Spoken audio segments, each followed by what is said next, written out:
So I guess my testimony about giving would read more like, this is what I've learned in my lifetime regarding tithing and giving. Let me say, first of all, that good people can disagree about some of these things.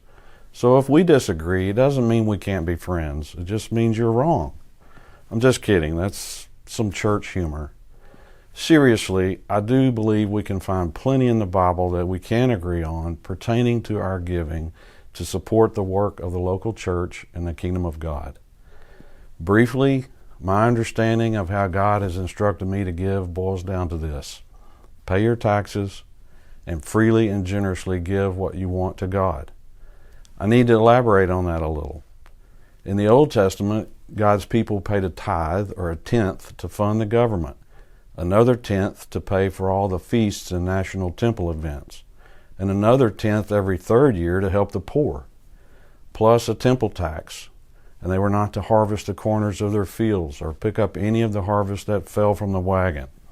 This all came to about 24 to 25% of their income. These were all taxes to fund the government, the temple, and provide for the poor among them.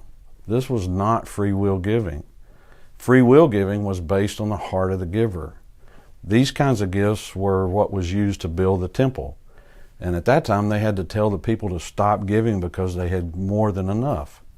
In the New Testament, Jesus said, "Render to Caesar what is Caesar's." In other words, pay your taxes.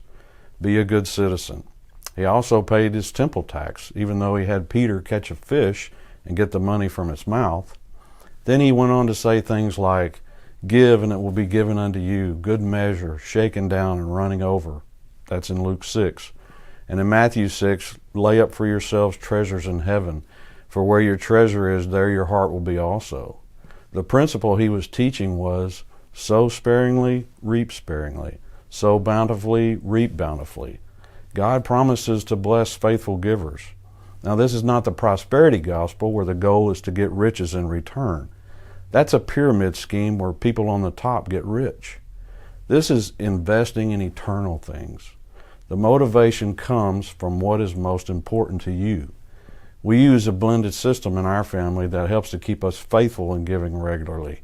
We give a tithe every month to support the work our local church body is doing. Not because the tithe is commanded, but we use the tenth as a discipline for monthly giving. And for us, it goes hand in hand with a meaningful covenant membership to this body of believers. In other words, if we believe in what our church is doing, then we should support the work financially. Beyond that, we support other people or ministries both within and outside our church as we are led. Experience has taught us that the principles taught in the scriptures are true. Our leanest times financially have been when we were the stingiest toward God with our money. Otherwise, we've never lacked when we've been faithful to give. We know that all we have and all we could ever give could never match what Christ has done for us. Our goal is to be good managers of what He's given to us, and that includes sowing into our church and other good works as God directs us.